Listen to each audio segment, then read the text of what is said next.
ரைட்ண்ணே. இப்போ அமைச்சர் லிஸ்ட்ல இருக்கிறதுண்ணே, மிக குறிப்பா சொல்லப்போனா வந்து பார்த்தீங்கன்னா, நம்ம சென்னையை தாண்டி வெளியே இருக்கிற அமைச்சர்கள்ல மிக முக்கியமான அமைச்சர்கள் நெறைய இருக்காங்க. அதில ரொம்ப ரொம்ப உங்களுக்கு ரொம்ப பிடித்த அமைச்சர் ரகுபதி அவர்கள். வெற்றி வாய்ப்பு ஆற்றல் மிகு ஆற்றல் மிகு அறிவார்ந்த டி ஷர்ட் ரகுபதி அவர்கள் ஆமா. அப்படிதான் சொல்லணும். அவரு 1000 ஓட்டுல தாங்க ஜெயிச்சார் போன தடவையே. இன்னொன்னு வந்தேரின்னு இவங்களே பேச ஆரம்பிச்சிட்டாங்க. ஆமா. அவரு என்னன்னா, பொதுவா ஒட்டு மாங்காய் இந்த மாரி இது கொஞ்சம் இது ஜாஸ்தி இருக்கும். மத்தத விட ஒரிஜினல் மாங்காய் யாரு? இது திமுக காரங்க. திமுக. இதெல்லாம் வந்தேரிகள் அதிமுக. வந்தவங்க. நீங்க அங்க ஜெயலலிதா புதுக்கோட்டை அரசியல்ல ஒரு ஆள் வேணுன்றதுக்காக ரெடி பண்ண ஆள் தான் இவரெல்லாம். அவரு உண்மையிலே பேசாத வரைக்கும் நான் உண்மையில யாரோ ஒரு அமைச்சர், பெரிய அமைச்சர் நினச்சிருந்தாங்க. இந்த நார்கோட்டிக்லாம் நமக்கும் அதுக்கும் சம்மந்தமே இல்ல. மெத்து வந்து வெளிநாட்டு இது. அது வந்து என்னது என்ன சொல்லுவாங்க?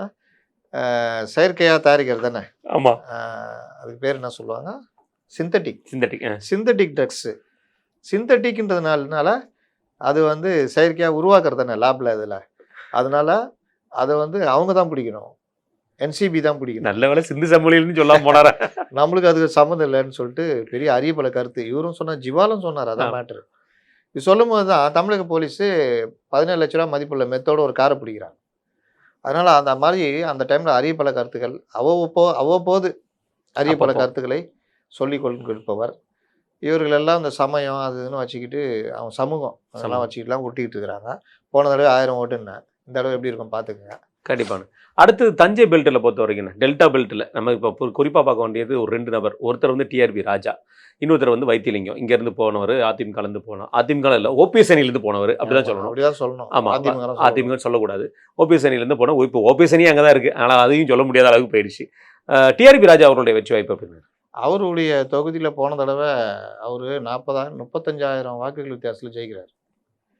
ஆனால் அங்கே இவங்க அமமுக வாங்கின வாக்கு 40,000க்கு மேலே. இப்போ எல்லாம் 2 பேரும் ஒன்றா இருக்காங்க. அப்போ எப்படி இருக்கும்? அதை விட செல்வாக்கு மிக்க நபராக வந்து இருக்கிறாரு. எப்படி பார்க்கும்போது பெரிய டஃப்பாக கொடுக்க வாய்ப்புகள் இருக்கும். நான் ஏற்கனவே நம்ம இதில் பதிவு கூட போட்டிருந்தேன். நம்ம ட்விட்டர்லேயே போட்டிருந்தேன். இவங்கெல்லாம் வந்து தேர மாட்டாங்க. அதில் இவர் டிஆர்பி ராஜா வந்து அதே வேட்பாளர் தான் நிற்கிறாருன்னு நினைக்கிறேன். அப்போ வெள்ளை காகிதத்துக்கு இந்த வேலை இல்லை. வெள்ளை காகிதத்துக்கு இந்த வேலை இல்லை. வெள்ளை பேப்பருக்கு. வெள்ளை பேப்பருக்கா?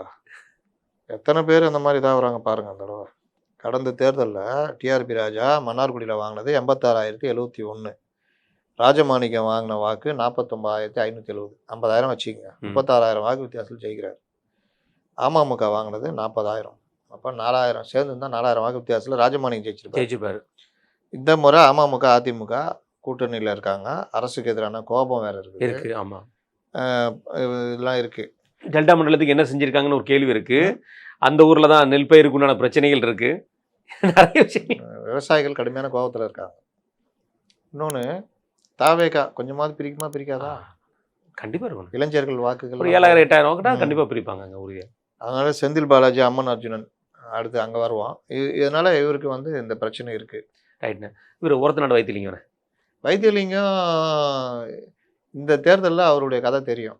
அவருடைய தனிப்பட்ட செல்வாக்கா இல்லை அதிமுக செல்வாக்கா? அந்த சசிகலா வேற பிரிக்கிறாங்கல்ல. ஆமாம், ஒருத்த நாட்டில் அவங்களுக்கான ஒரு இது இருக்குல்ல. அதனால சசிகலா பிரிக்கிறது, திமுக பக்கம் இவர் போனது, இது வரைக்கும் வாங்கினது ரெட்டையில் ஓட்டா இல்லை சமூகம் சார்ந்த அவருக்கு கிடைக்கிற ஓட்டா, இது எல்லாமே வந்து நமக்கு இந்த தேர்தலில் கிட்டத்தட்ட நிரூபணம் ஆகிடும். அலை ஒன்று இருக்குது. அது பெருசாக பேச பண்ணணும்.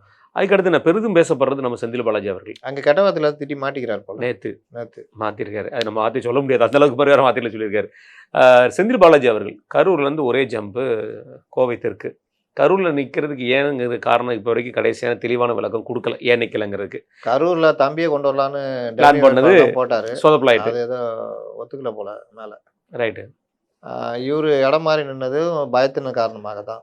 கோவை தெற்கு. ஏன்னா அவர் விஜய் பாஸ்கர் தைரியமாக நிற்கிறாரு. எதிர்த்து நின்னா இந்த தடவை விஜய் பாஸ்கர் தோற்று போயிடுன்ற பயம் இருக்குது. இங்கே கோவை தெற்கு அம்மன் அர்ஜுன் அவர்களுக்கும் இவருக்கும் எதிர்த்து அவர் ஏரியாக்காரு. ஏரியா வெயிட் இருக்குது. போன தடவை கோவை வடக்கில் போட்டிட்டாரு. பார்த்தீங்கன்னா நெக்கில் வந்து இதாகும். இந்த தடவை அம்மன் அர்ஜுன் வந்து தெற்கு தான் போட்டிட்டார். கோவை தெற்கு இல்லை, கோவை தெற்கு வந்து வானதி அக்கா போட்டாங்களா போன தடவை? கரெக்ட். கோவை தெற்கு வானதி அக்கா. அம்மன் அர்ஜுன் தான் இங்கே போட்டி போட்டார். நெருக்கத்தில் வந்து மிஸ் ஆச்சு. அதனால் அம்மன் அர்ஜுன் வந்து நீங்கள் இவர் அதெல்லாம் கணக்கு போட்டு தான் போடுறாரு. பார்ப்போம். கண்டிப்பாக. இன்னொருத்தர் கோயம்புத்தூர்னாலே எஸ்பி வேலுமணி. நம்ம பேச வேண்டிய அவசியமே இருக்காது. அங்கே அவருடைய எஸ்பி வெற்றி. வேலுமணி, எடப்பாடி, தங்கமணிலாம் வேற லெவல், எதிரில் ஆளே இல்லையா. ஆமாம், வேலை செய்யறதுக்கு ஆள் இருக்காதுண்ணே. ஏன்னா அங்க வந்து அந்த உணர்வு அவங்க சொந்த பந்தங்கிற மாதிரியான கான்செப்ட். எனக்கு தெரிஞ்சு தமிழ்நாட்டில் டாப்னு பார்த்தீங்கன்னா தங்கமணி தான் சொல்லலாம் போல. அந்த அளவுக்கு இவர் வந்து வேலையில இதுவாக இருக்காரு. அங்கே தங்கமணி தொகுதியிலே போய் கனிமொழி டெல்லிக்கும் இங்கேயும் தான் போட்டின்லாம் பேசிக்கிறாங்க. தங்கமணியை எதிர்த்து பேச முடியாத அளவுக்கு. அதனால அது உறுதி. பொள்ளாச்சி ஜெயராமன் அவர்கள். பொள்ளாச்சி ஜெயராமன் ஒன்றும் பெரிய பிரச்சனை எல்லாம் இல்லையா அவருக்கு. நீங்கள் அவ்வளோ பெரிய பிரச்சனைகளுக்குமே ஜெயிச்சிட்டாரு. நேற்று வந்த ஒரு சர்வேல கொங்கு மண்டலம் பலரும் சொல்றது அதிர்ச்சி கொடுக்கிறது திமுகவிற்கு அப்படின்னு. மீண்டும் ஆமாம், இவர்கள் சொல்ற மாதிரிலாம் கிடையாது. இன்னும் கொஞ்சம் விரிவாக எடுத்துட்டு கூட நாளைக்கு கொங்கு மண்டலம் தனியாக தகவல் பேசுவோம். ரைட்ண்ணே. அப்படியே வந்தோம்னா மதுரைண்ணே. திருச்சியை பேசணும், அண்ணன் கேனர் அவர்கள் இருக்காரு. இருந்தாலும் மதுரைக்கு வருவோண்ணே. மதுரையில் குறிப்பாக சொல்ல போனால் மதுரையில் எப்போவுமே வந்து 50-50 தான் அடிப்பாங்க. இல்லை அதிமுக டாமினேஷன் இருக்கும். இதுதான் திமுக, அதாவது அதிமுக ஆட்சியில் இருக்கும்போது திமுக. மதுரை பேசணுமா? இல்லை பேசலை, மதுரை பேசலை. எதில் பேசணும்? வேலூர் தான் நம்ம பேசணும். மதுரை இந்த தடவை 4-2 இருந்தது.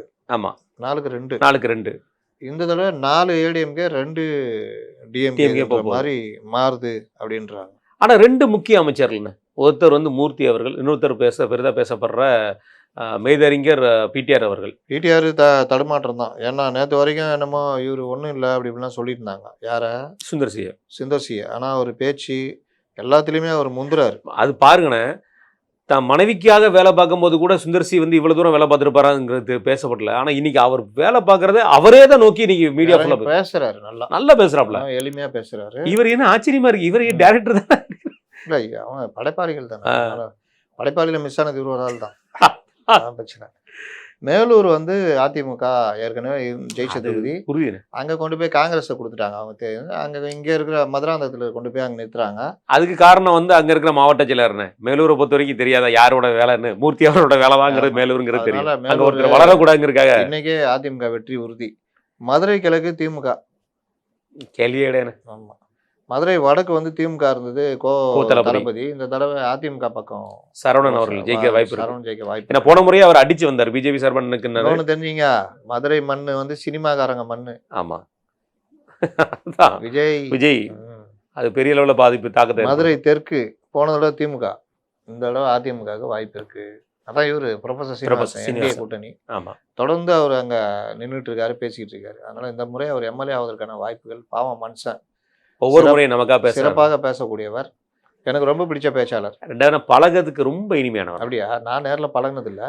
ரொம்ப இனிமையானவர். என்னன்னா அவருடைய பேட்டி வந்து எதிராளியும் ஒத்துக்கொண்டிருக்கிறபடி தெளிவா எடுத்து வைக்கிறவர். ஒரு அனாரிய வார்த்தை வராது.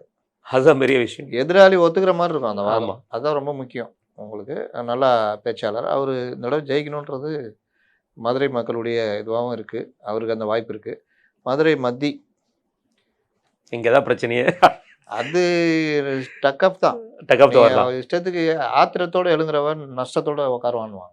கோபத்துடன் எழுபவன் நஷ்டத்துடன் அமரும். அது பிடிஆருக்கு ரொம்ப பொருந்தும். ஏன்னா அவர் கோபம் அங்கே அந்த மேயர் இதுலேருந்து நேர்மை எருமை கருமையெல்லாம் ஒன்றும் இல்லைன்னு ஆகி போனது. ரெண்டாவது இந்த தடவை ஜெயிச்சவங்கள மந்திரி ஆகிறதுக்கு விடுவாங்களா? கண்டிப்பாக வாய்ப்பே இல்லை. எப்படி போன தடவை பேசின ஆடியோக்கே அந்த சமூகமாக இருந்தாலும் அவங்கள விட மாட்டாங்க. உங்களை ஓரம் கட்டாங்க. இந்த தடவை மொத்தமாக நீ அமெரிக்காவுக்கு போயிடு சிவாஜி. ஆமாம், அப்படிங்கிறதுக்காக தான் பார்ப்பாங்க. ரெண்டாவதுன்னா சு வெங்கடேசனுக்கும் அவருக்கும் நல்ல ஒரு ரிலேஷன்ஷிப் இருக்கு. அதனால அவரால் ஒன்றும் செய்ய முடியாது, ஆனால் ஏதாவது செய்யறதுக்கு வாய்ப்பு இருக்குங்கிறது சொல்லப்படுது.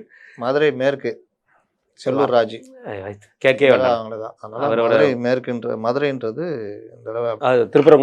திருப்பரங்குன்றம் ஏற்கனவே அதிமுக, அவரே தான், ராஜச்செல்லப்பா தான். அதனால தேவையில்ல. மீதியை சிடிஆர் நிர்மல்குமார் பார்த்துக்குவாரு. ஆமாம். ரெண்டாவது வந்து திமுக வேட்பாளர் மேலே பயங்கர குற்றச்சாட்டுகள் அவங்களே வைக்கிறாங்க. அந்த நிலைமை போயிட்டு இருக்கேன். அப்படியே கொஞ்சம் தள்ளி வந்தேன்னா விருதுநகர்லண்ணே. குறிப்பாக சொல்ல போனால் விருதுநகர் மாவட்டம் பொறுத்த வரைக்கும், அருப்புக்கோட்டை விருதுநகர் மாவட்டத்தை பொறுத்த வரைக்கும் 3 ராஜாங்கம். அதில் குறிப்பாக சொல்ல போனால் கேகேஎஸ்ஆர், தங்கந்தண்டரசு அவர்கள், அப்புறம் ஆர்பி உதயகுமார், 3 வெற்றி வாய்ப்பு எப்படி பார்க்கப்படுது? விருதுநகர் இதோட டஃப்பாக இருக்குன்றாங்க. யார் எப்படின்னா சொல்ல முடியாது அப்படின்னு. அது குறிப்பாக காரணம் வந்து தவைக்கா தான ரீசனா? அது வந்து யாருக்குன்னு முடிவு சொல்லிட்டோம். இருந்தாலும் டஃப்பாக இருக்குது. யாருக்கு முடிவுன்றது தெரியாது அப்படின்னு. அப்படியே தேனினே ஓபிஎஸ்ன்னு ஒருத்தர் நிற்காரு. சின்ன உதயசூரியன் நானா போடி நாயக்கன் போடி நாயக்கன் உதயசூரியன் சின்னத்தில் நிற்கிறாரு. ஆமாம். அங்கே ஏற்கனவே அவர் நின்று தான் ஜெயிச்சு அதிமுக ஜெயிச்சார். இந்த தடவை தங்கத்தமிழ் செல்வன் விடுவாரா? அதுதான் ஆச்சரியமா இருக்கு. ஆனால் அவர் எம்பி, நான் எம்பி, நீ எம்எல்ஏவா? அதுவும் அமைச்சர் ஆகிட்டா அடுத்து உங்கையில போயிடும். உங்கையில இருந்து நானே நான் அமமுக போனேன். அதுக்கப்புறம் தான் அங்கே போனேங்கிற மாதிரி. நாங்கள் அமமுக வெயிட் இல்லை. ஆமாம்.